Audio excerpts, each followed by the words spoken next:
माँ से मोहब्बत का दिल छू लेने वाला वाक़या। एक लड़का रोज़ाना फजर के बाद अपनी माँ के लिए बाजार से ताज़ा दूध लेकर आता था।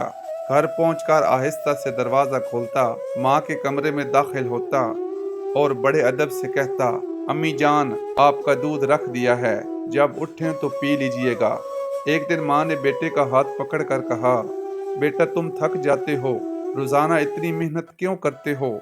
लड़के ने मुस्कुराकर जवाब दिया, अम्मी जान, आपने मुझे जिंदगी भर उठा उठा कर पाला है, क्या मैं थोड़ा सा भी आपके लिए नहीं कर सकता? माँ की आंखों से आंसू बह पड़े। वो जानती थी कि इस दुनिया में सब बदल सकता है, मगर माँ की मोहब्बत और सच्चे बेटे का प्यार कभी नहीं बदलता। आखिर में माँ ने बेटे के माथे को चूम कर बस इतना कहा, अल्लाह तुम्हें दुनिया और आखिरत की हर खुशी दे, क्योंकि माँ के लिए सबसे बड़ी खुशी इसका फर्माबरदार बेटा होता है।